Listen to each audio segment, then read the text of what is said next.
Hi guys, and welcome to another video brought to you by the good people at FM Wonderkids. Today we're going to be taking a review of our 4th season as Leeds United in Football Manager 2016. Now if you watched our last episode of Leeds United, you will know that we finished 6th in the Premier League and we qualified for the Europa League, and we were looking to push on and finish 4th in the league. Well, I can say with great pride that we've managed to do that. Hooray, 4th in the Premier League. We are Champions League material. It was a great achievement for the team. You can see here we finished with 66 points, just 1 point above Chelsea, who qualified for the Europa League. It really came down to that last game of the season.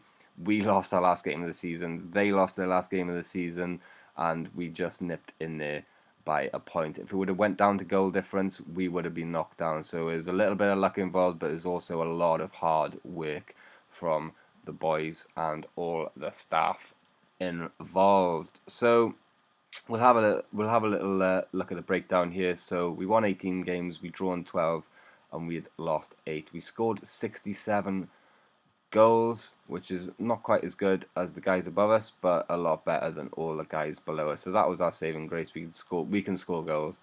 We conceded a lot as well, though. So we conceded more than the guys above us, and we conceded more than 3 or 4 of the guys below us as well.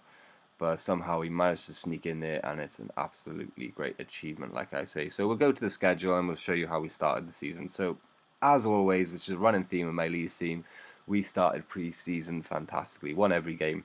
We brought that form into the Premier League, although we did draw the first couple of games, and then we hit the big stumbling block, which is our arch rivals Manchester United away at Old Trafford. We lost 2-0.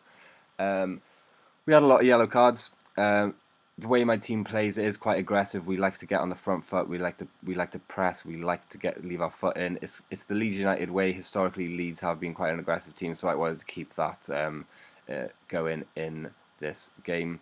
So we had quite a lot of bookings, and we had a guy sent off right at the end. But it's important that my Leeds team are competitive, and we were competitive in this game. Maybe just going a bit over the edge at some points. Possession was there, but they had a lot more shots than us. 20 fouls. Get in there, look at that. So we have a look at our formation. I'll give you a little idea of how we were playing. So Elkerson is still first choice during the start of the season. Great little player. I'm sure I showed you him in the first episode. Great finisher. We brought him in to do a job, and he's doing just that. He can play in behind as well.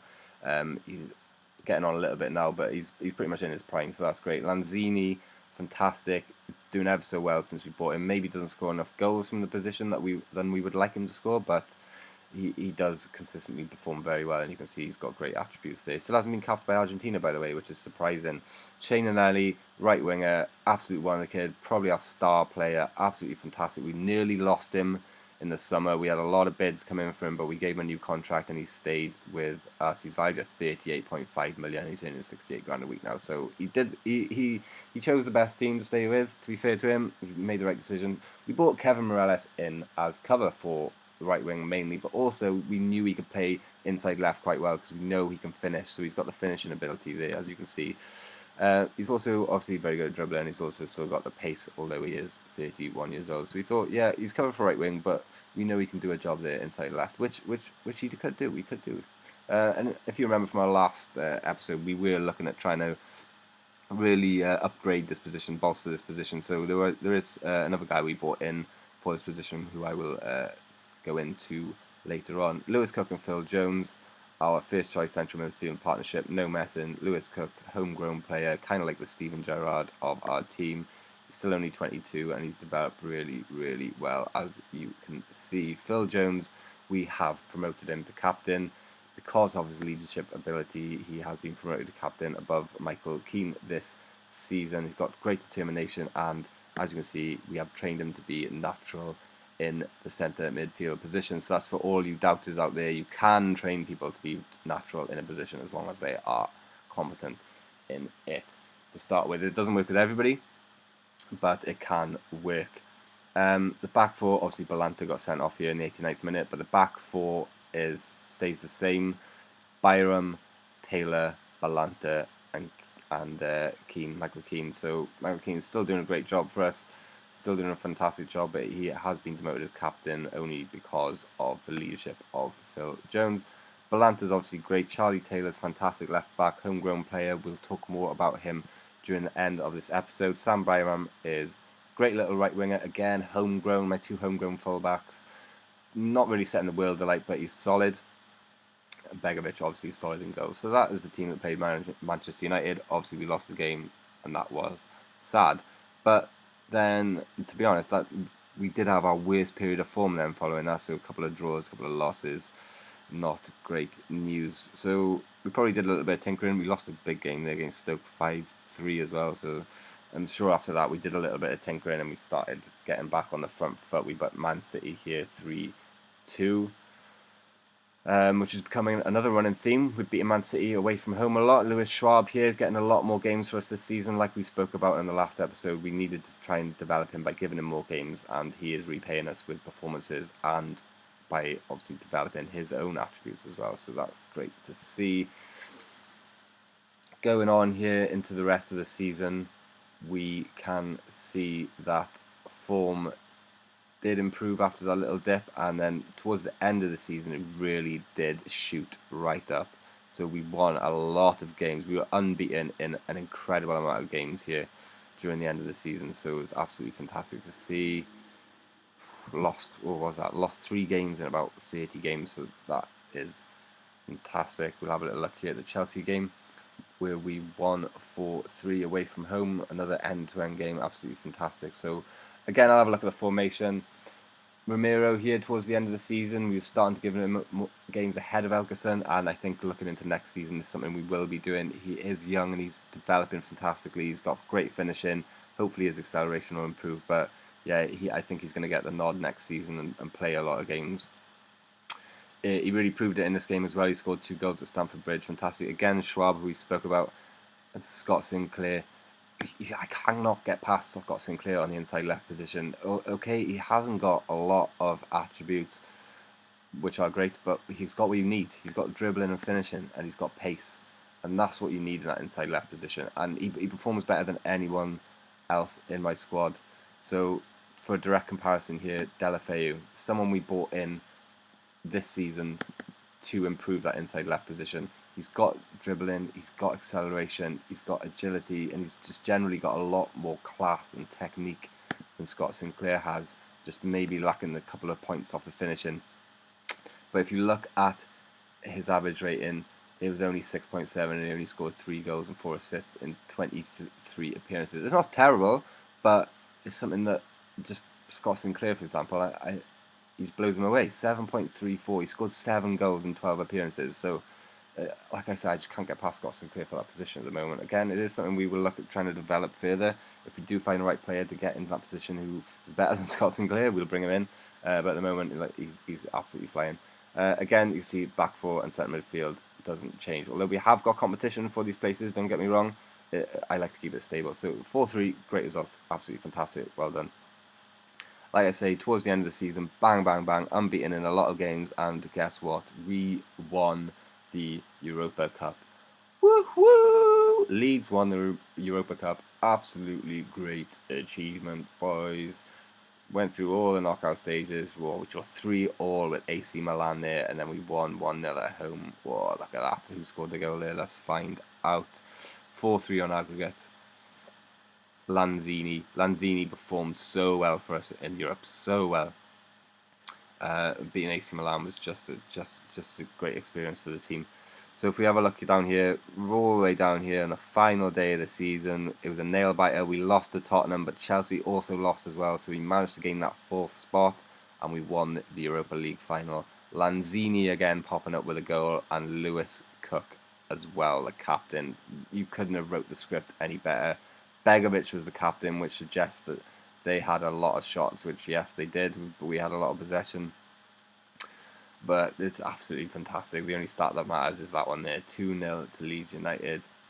The team there, again, you see Kevin Morales probably played inside left with Chena Nelly on the right, and Kevin Wimmer there, someone we brought in to challenge really for the centre back position, and he is challenging. He's challenging both Michael Keane and Balanta because he's got the ability, he's got the defensive abilities, as you can see here, and he's strong, and he's not slow either. He's fast. He's a very fast player, and he's got the composure to be a ball playing central defender as well. So he was a great acquisition, and that leads us neatly into transfers. So I'll go through the transfer history from this season. Not a lot of movement. 4 in, 4 out.